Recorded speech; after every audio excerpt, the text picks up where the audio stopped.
दुनिया झुकती है, झुकाने वाला चाहिए. 36 दिवसापासून चाललेल्या देशभरात जनतेचे आंदोलन हे ऐतिहासिक आणि वैशिष्ट्यपूर्ण ठरले आहे.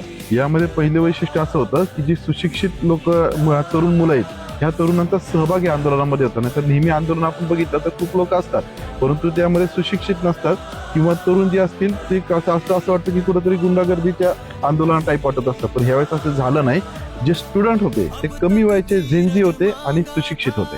दुसरी खास गोष्ट म्हणजे या आंदोलनात देशाच्या कानाकोपऱ्यामधील मुलींचा सहभाग होता. 50% जास्त मुली यात सहभागी होत्या. या आंदोलनामध्ये मुलींनी जे कार्य केले ते अतिशय कौतुकास्पद आहे. त्यांचे जे व्हिडिओ व्हायरल झाले ते पाहून असं मलाही मुलगी असल्याचा खूप अभिमान वाटतो.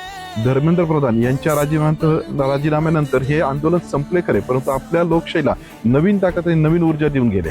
या आंदोलनामध्ये बऱ्याचशा अशा गोष्टी घडल्या ज्या मनाला स्पर्श करून गेल्या आहेत. श्री अजून एक गोष्ट आहे त्यामध्ये की हे आंदोलन राजकारणाला नवीन दिशा देऊन गेले आणि युवकांमध्ये एक जागरूकता आणि जागृती निर्माण केली. अगदी बरोबर सर. या आंदोलनामध्ये जातीपाती धर्म या सगळ्या भिंती ओलांडून पुढे गेलेले आहेत आणि हेच आपल्यासाठी खूप मोठे यश आहे. या स्टुडंटनी केलेल्या आंदोलनाबद्दल तुमचे काय मत आहे हे आम्हाला कमेंटमध्ये नक्की सांगा.